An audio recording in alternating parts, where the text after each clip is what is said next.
قسط نمبر 13۔ کمرے میں آ کر اس نے ہر چیز تہس نہس کر دی۔ ڈریسنگ ٹیبل پر پڑی ساری چیزیں اس نے ہاتھ مار کر گرا دی تھی۔ پھر وہ خود بھی زمین پر بیٹھتی چلی گئی تھی۔ منہ پر ہاتھ رکھ کر وہ اپنی چیخیں روکنے کی ناکام کوشش کر رہی تھی۔ اس پر جنون سوار تھا۔ تبھی علی دروازہ کھول کر کمرے میں داخل ہوا تھا۔ فاطمہ کی حالت دیکھ کر وہ جلدی سے اس کی جانب بڑھا تھا۔ یوا رک کے فاطمہ سے دھکا دے کر دروازے کی طرف لپک اور کمرے کو اچھی طرح لاک کر لیا تھا۔ پھر چابی علی کو دکھا کر کھڑکی سے باہر لان میں پھینک دی تھی۔ آپ کے زرنش کو برا لگ جائے گا نا اگر میں آپ کے پاس بیٹھ جاؤں گی، ہے نا؟ تو چلو ٹھیک ہے، پھر اسے مزید برا لگاتے ہیں۔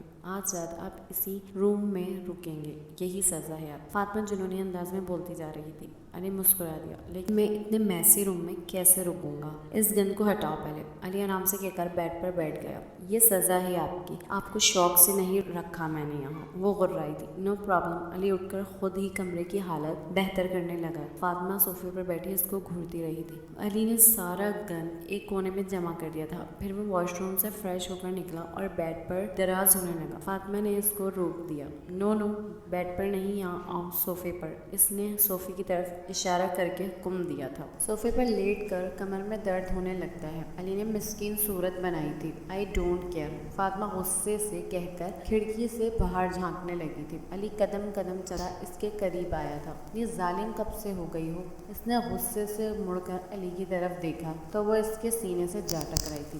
علی کو اپنے اتنا قریب دیکھ کر اس کے تو آسان ہی خطا ہو گئے تھے۔ علی کی سانس فاطمہ کو اپنے چہرے پر پڑتی محسوس ہو رہی تھی۔ وہ 2 قدم پیچھے ہٹی، علی 2 قدم آگے بڑھا۔ وہ پھر پیچھے ہٹی تو کھڑکی سے جا ٹکرائی تھی۔ تو مس فاطمہ علی، آپ اپنی دنیا میں اس قدر مگن ہو گئی ہیں کہ یہ تک بھول گئی کہ میں جاگنگ کے بعد چائے نہیں جوس پیتا ہوں۔ علی نے نروٹھے پن سے کہا تھا۔ میں آپ کی سیکرٹری نہیں ہوں جو چھوٹی چھوٹی باتیں بھی یاد رکھ۔ اس نے ہمت کر کے کہا تھا۔ چھوٹی چھوٹی باتوں سے ہی تو دلوں میں محبتیں بڑھتی ہیں نا۔ علی کی آواز مزید گمگیر ہو گئی تھی۔ اس کی آنکھیں جذبات سے مچل رہی تھی۔ پیچھے ہٹیں، فاطمہ نے گھبرا کر کہا تھا۔ وہ مزید فاطمہ کے قریب ہو گیا۔ مجھے چھوڑ دیں، فاطمہ جھنجھلائی تھی۔ تمہیں چھوڑ کر میں جی نہیں پاؤں گا۔ علی کی بات سن کر اس کی ساری کوفت، ساری جھنجھلاہٹ ختم ہو گئی تھی۔ وہ مسکرا دی تھی۔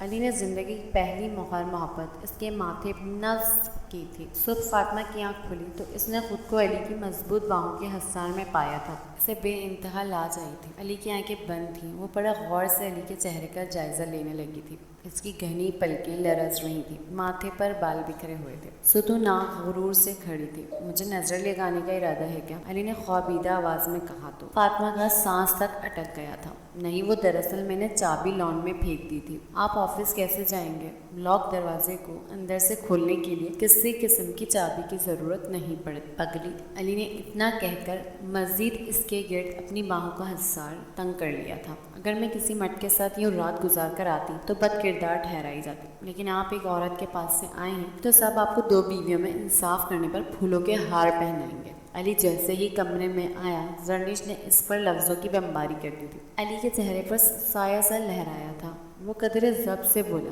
زرنش، جو باتیں پوشیدہ ہیں انہیں پوشیدہ ہی رہنے دو، اس میں ہم سب کی بہتری ہے۔ علی کی بات سن کر زرنش تلملا کر رہ گئی تھی۔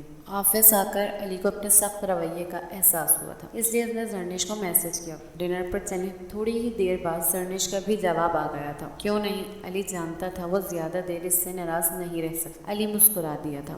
آج علی جلد ہی آفس سے آ گیا تھا۔ زرنش بھی تیار ہو رہی تھی۔ جب تک وہ فریش ہو کر نکلا وہ بھی مکمل طور پر تیار ہو چکی۔ دونوں نے ایک ساتھ پیار بھری شام گزاری تھی۔ ہلکے پھلکے سے ماحول میں کھانا کھا کر علی نے پھر زرنش کو خوب شاپنگ کروائی۔ وہ گھر لوٹے تو سب لانج میں ہی بیٹھے تھے۔ زرنش بھی شاپنگ بیگ لے کر ادھر ہی آ گئی تھی۔ ان دونوں کو ساتھ دیکھ کر فاطمہ کا چہرہ پھیکا سا پڑ گیا تھا۔ پھر زرنش نے باری باری سب کو ان کے لیے لی گئی چیزیں دکھائیں، پہلے انکل کو، پھر آنٹی کو اور پھر سارا کو۔ فاطمہ کے لیے کچھ بھی نہیں تھا۔ وہ شکوہ کنان نگاہ علی پر ڈال کر اپنے کمرے کی جانب چل دی تھی۔ تھوڑی دیر بعد علی بھی اس کے پیچھے ہی آ گیا تھا۔ تم اپسیٹ لگ رہی ہو، علی نے کمرے میں داخل ہوتے ہی کہا تھا۔ وہ صوفے پر گمسم سی بیٹھی تھی۔ نہیں، ایسی تو کوئی بات نہیں، وہ صاف ٹال گئی تھی۔ مجھے پتا ہے تم اس لیے اداس ہو کہ ہم تمہارے لیے کچھ نہیں لائے۔ وہ فاطمہ کے پاس آ کر بیٹھ گیا تھا، پھر ہاتھ آگے بڑھا کر بولا، یہ کیسے ہو سکتا ہے کہ سب کے لیے کچھ نہ کچھ آئے اور تمہارے لیے کچھ بھی نہ آئے؟ فاطمہ نے علی کی ہتھیلی پر پڑی خوبصورت موتیوں سے سجی ڈبیا دیکھ کر بھی ہاتھ نہیں بڑھایا تھا. وہ اس کی طرف سوالیہ نظروں سے دیکھنے لگی تھی.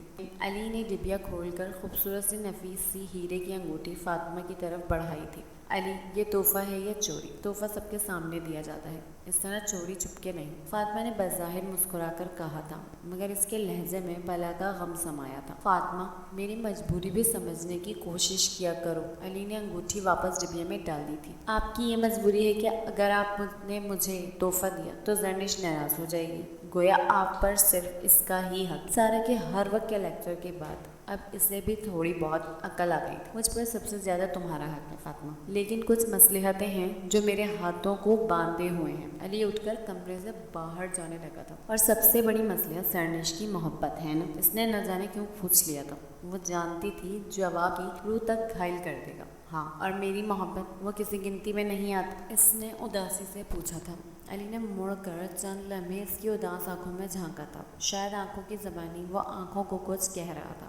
پھر کمرے سے نکل گیا تھا. علی نے اپنی امی اور سارا کو بھی علیحدہ علیحدہ سمجھا دیا تھا کہ وہ زرنش کے ساتھ زیادتی نہ کریں. فاطمہ اور زرنش کو برابر رکھ. ساجدہ بیگم تب سی گئی تھی. کیا تم نے زرنش اور فاطمہ کو برابر رکھا ہوا ہے؟ کیا تم نے دونوں کے حقوق برابر بانٹے ہیں؟ علی ہنس دیا تھا. ہنسو نہیں علی، تم ایک میچور انسان ہو. تم سے امید نہیں تھی کہ تم دو بیویوں میں توازن نہیں رکھ پاؤ. انہوں نے علی کو ڈانٹا تھا. تم نے توازن نہیں قائم کیا تو مجبوراً ہمیں ہی کرنا پڑا. ایک تمہاری آنکھوں کا تارا ہے تو ایک کو ہم نے اپنی آنکھوں کا تارا بنا لیا. امی، آپ مجھ پر بھروسہ رکھیں، میں سب کچھ ٹھیک کرنے کی کوشش کر رہا ہوں. دعا کریں کہ میرے خدشات غلط ثابت ہوں تو میں آپ کو دونوں بیویوں میں انصاف کر کے دکھاؤں گا. لیکن پلیز آپ تب تک دعا کریں اور زرنش کے ساتھ بھی فاطمہ جیسا رویہ رکھیں. وہ دن بدن حساس ہوتی جا رہی ہے. علی کی بات سن کر ساجدہ بیگم علی کو دیکھتی رہ گئی تھی. اللہ بہتر کرے گا. علی کے جانے کے بعد ساجدہ بیگم غم زدہ سی ہو کر سوچنے لگی تھی. لگتا ہے ہم نے فاطمہ کے ساتھ بہت بڑی زیادتی کر دی ہے. اس زیادتی کا مداوع کیسے ہو؟ گھر کا ماحول اب قدرے بہتر رہنے لگا تھا. آنٹی زرنش کے بھی لاڈ اٹھانے لگی تھی. سارا نے بھی بھائی کی بات مان کر زرنش کے ساتھ بیٹھنا شروع کر دیا تھا. علی آفس میں آج کل کافی مصروف رہنے لگا تھا. لیٹ گھر آتا، کبھی کبھار ڈنر سب کے ساتھ کرتا. زیادہ تر وہ اور زرنش باہر گھومنے پھرنے نکل جاتے تھے. فاطمہ نے بھی حالات کو قبول کر لیا تھا. کبھی کبھار اس کا دل کرتا تھا کہ وہ علی کو ستائے، اس کے ساتھ شرارتیں کرے، ان کی دوستی کے دن واپس آ جائیں.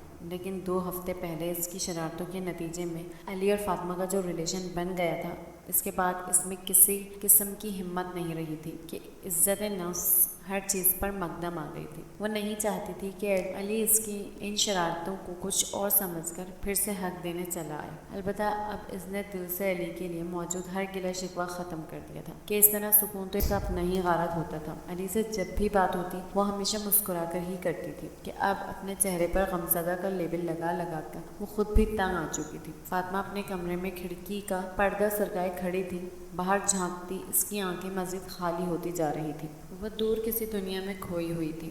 جب دروازے پر ہونے والی دستک سے وہ چونکی تھی. دستک پہچانتی تھی، اس لیے مڑے بغیر کھڑی رہی. دستک دینے والے نے بھی دوبارہ زحمت نہیں کی تھی اور دروازہ کھول کر اندر داخل ہو گیا تھا. وہ پہلے ہی کی طرح ہینڈسم لگ رہا تھا. 3 پیس پہنے ہوئے تھا. شاید آفس سے سیدھا اس کے روم میں ہی آیا تھا. کیا دیکھ رہی ہو؟ وہ فاطمہ کے پاس آ کر رکا تھا اور باہر خالی گیٹ کو دیکھ کر مسکرا دیا. اس کے جسم سے اٹھنے والی خاص مہک فاطمہ کو مدہوش کرتی ہوئی محسوس ہوتی تھی. کچھ امیجن کر رہی ہوں؟ فاطمہ نے مڑ کر اس کی آنکھوں میں جھانک کر لہجے کو حشاش بشاش بناتے ہوئے کہا تھا. کیا؟ وہ بھی فاطمہ کی آنکھوں میں دیکھ رہا تھا. فاطمہ نے رخ موڑ لیا تھا. اس گیٹ سے نکل کر ہم دونوں کا ڈنر کے لیے جانا. تصورات کی دنیا میں جھانک کر بتائیے کہ ہم ڈنر پر کب جا رہے ہیں، آج یا کل؟ وہ محظوظ ہوا تھا. اتنے عرصے بعد اس نے کوئی تو فرمائش کی تھی.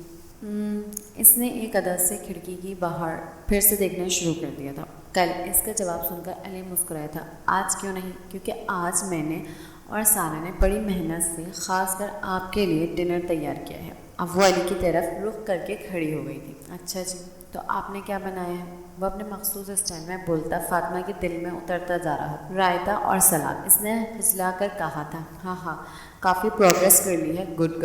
وہ جاندار کہکا لگا کر بولا تھا.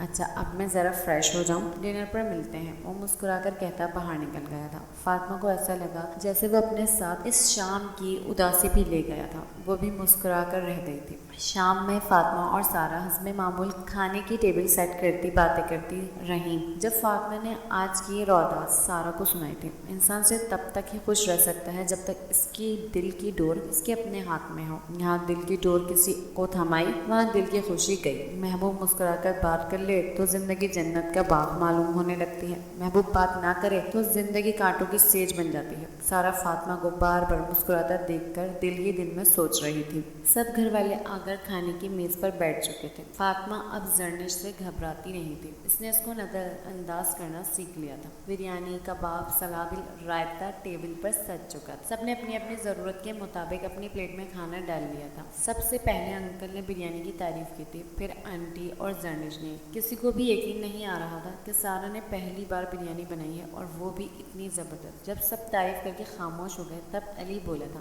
واہ گرلز، کیا رائتہ بنایا ہے اور سلاد کمال ہی کر دیا۔ وہ لب دبا کر مسکرایا تھا۔ سب ہونک بنے اس کی طرف دیکھ رہے تھے۔ علی نے سب سے نظر بچا کر سارہ کو دیکھ کر آنکھ دبائی تھی۔ سارہ سمجھ گئی تھی، وہ بھی مسکرا دی۔ پھر تھوڑی دیر بعد سب کھانے میں مصروف تھے جب علی ایک بار پھر بولا تھا، واہ ایسا رائتہ تو میں نے زندگی میں کبھی نہیں کھایا۔ سب ایک بار پھر حیران ہوئے تھے جب فاطمہ کا جاندار کہکا ڈائننگ ہال میں گونجا تھا۔ انکل آنٹی فاطمہ کو یوں ہنستا دیکھ کر دل سے خوش ہوئے تھے، جبکہ زرنش سے نوالا نگلنا بھی مشکل ہو گیا تھا۔ اس نے بڑی گہری نظروں سے ہنستی ہوئی فاطمہ کو دیکھا تھا۔ اگلے دن علی آفس سے جلدی لوٹ آیا تھا۔ فاطمہ کو ڈنر پر لے کر جانا اسے اچھے سے یاد تھا۔ وہ اپنے کمرے میں فریش ہونے کے لیے چلا گیا۔ فریش ہو کر نکلا تو زرنش اس کے انتظار میں بیٹھی۔ علی ان شرٹس میں سے کون سی پہننے والی ہے اور کون سی نہیں، وہ پوری الماری بیڈ پر الٹائے بیٹھی تو چکرا کر ہی رہ گیا۔ زرنش تم جانتی بھی ہو میں آفس سے تھکا آیا ہوں، یہ کون سا ٹائم ہے ان چیزوں کا؟ وہ چڑھ کر بولا تھا، آپ نے کیا کرنا ہے، بس یہاں بیٹھے۔ وہ اپنی جگہ سے اٹھ کر اس تک آئی تھی اور پیار سے علی کا ہاتھ پکڑ کر اسے صوفے پر بٹھا دیا تھا۔ اب مجھے بتائیں ان شرٹس میں سے کون سی چاہیے آپ؟ علی صوفے پر بیٹھا ہدایت دیتا رہا، پھر خود ہی اٹھ کر اس کے ساتھ کام میں مگن ہو گیا۔ زرنش نے بھی سارے کامدار کپڑے نکال لیے تھے اور ان کو پیک کرنے لگی تھی۔ وہ مل کر کام کرتے رہے۔ اجڑی سی الماری کو صفائی نے چمکا دیا تھا، ہر چیز ترتیب سے رکھ دی گئی۔ علی تو الماری کے دروازے کھولے اس کے سامنے کھڑا مسکراتا رہا تھا، یہ تو کمال ہو گیا۔ زرنش بھی مسکرا رہی تھی۔ تبھی علی کی نظر گھڑی پر پڑی، گھڑی 8 بجے کا سندیسہ دے رہی تھی۔ اف 8 بج گئے، اسی لیے تو پیٹ میں چوہے دوڑ رہے ہیں، چلو اور جلدی سے ڈائننگ ہال میں چلتے ہیں۔ علی اور زرنش جب ڈائننگ ہال میں پہنچے تو انکل آنٹی کھانا شروع کر چکے تھے۔ علی حیرت زدہ سا ان کو تکنے لگا تھا، کیونکہ ایسا بہت کم ہوتا تھا جب وہ اس کا انتظار کیے بغیر ہی کھانا شروع کر دیتے تھے۔ علی نے اپنی پلیٹ میں بھنڈی نکالی تھی، وہ کھانا شروع کرنے ہی لگا تھا جب سارہ نے اسے پکارا تھا، لیکن بھائی آپ تو۔ وہ بات مکمل نہ کر سکی تھی کیونکہ زرنش نے اسے ہاتھ سے اشارہ کر کے چپ رہنے کو کہا تھا۔ وہ حیرت زدہ سی تھی، آخر زرنش نے اسے کیوں کیا تھا۔ وہ خاموش ہو گئی تھی۔ سارہ کیا بات؟ علی الجھ کر اس کی طرف کی جانب متوجہ ہوا تھا۔ کچھ نہیں بھائی، آپ کھانا کھائیں۔ وہ اتنا کہہ کر سر جھکا کر کھانا کھانے لگی۔ علی بھی کندھے اچکا کر کھانا شروع کر چکا تھا۔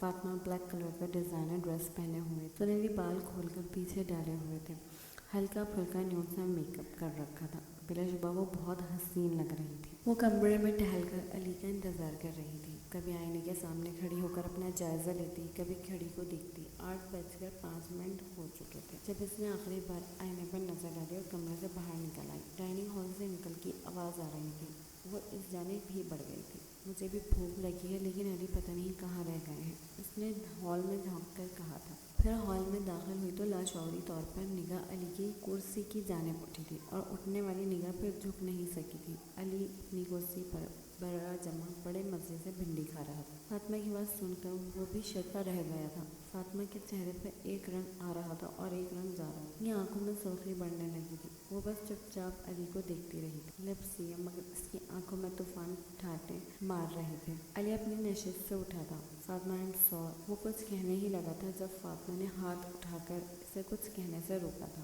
وہ نفی میں سر ہلاتی تقریباً بھاگتے ہوئے ہال سے نکلی تھی۔ علی بھی اس کے پیچھے تیزی سے گیا تھا، جاتے جاتے اس کی ٹانگ میں کرسی بھی لگ گئی تھی۔ زرنش تڑپ کر اٹھی تھی، فاطمہ میری بات سن، میری بات تو سنو۔ وہ پیچھے سے آوازیں دیتا رہا۔ فاطمہ نے نہ رکنا تھا اور نہ ہی وہ رکی تھی۔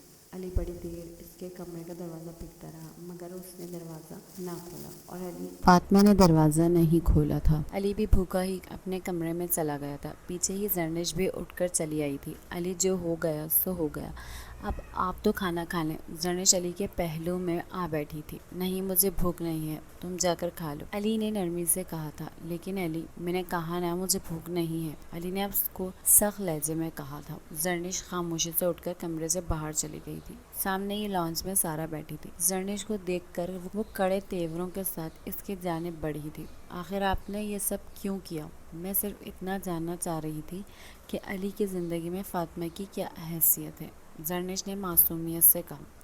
بھائی کی زندگی میں فاطمہ کی حیثیت بس اتنی سی ہے کہ اگر وہ کھانا نہ کھائے تو بھوکی آپ بھی رہ جاتی ہیں، آئندہ یہ بات یاد رکھیے گا۔ سارا اس کو گھورتی آگے بڑھ گئی تھی۔ ساری رات کانٹوں پر لوٹنے کے بعد بھی فاطمہ صبح جلدی ہی اٹھ گئی تھی۔ اس نے موبائل اٹھایا تو سارا کے 15 میسیجز دیکھ کر شد رہ گئی تھی۔ سارا نے تفصیل سے اسے سمجھا دیا تھا کہ یہ سب زرنش کی چال تھی، وہی تم دونوں میں پھوٹ ڈالنا چاہتی تھی۔ فاطمہ سب سمجھ کر مسکرا رہی تھی۔ اب میں تمہارے ہاتھوں کی کٹ پتلی نہیں بنوں گی۔ وہ ناشتے کی ٹیبل پر آ کر سلام کر کے بیٹھ گئی تھی۔ وہ فریش لگ رہی تھی۔ علی ڈائننگ ہال میں آیا تو فاطمہ کو دیکھ کر اسے تسلی ہوئی تھی۔ فاطمہ کیسی ہوں؟ علی کے سوال پر اس نے مسکرا کر جواب دیا تھا۔ بالکل ٹھیک، آئی ایم سوری فاطمہ، کل میرے دماغ سے نکل گیا تھا، لیکن آئی پرومس میں آج تمہیں ضرور ڈنر پر لے کر جاؤں گا۔ علی، پریشانی کی کوئی بات نہیں ہے، کل نہیں جا سکے تو کوئی بات نہیں، ہم پھر کسی دن چلے جائیں گے۔ آپ بلا وجہ پریشان کیوں ہو رہے ہیں؟ فاطمہ نے بڑے پیار سے کہہ کر زرنش کی طرف دیکھا تھا جس کے چہرے پر ایک رنگ آ رہا تھا اور ایک رنگ جا رہا تھا۔ نیم تاریک کمرے میں ایک سایہ موبائل ہاتھ میں لیے شج سے کھڑا تھا۔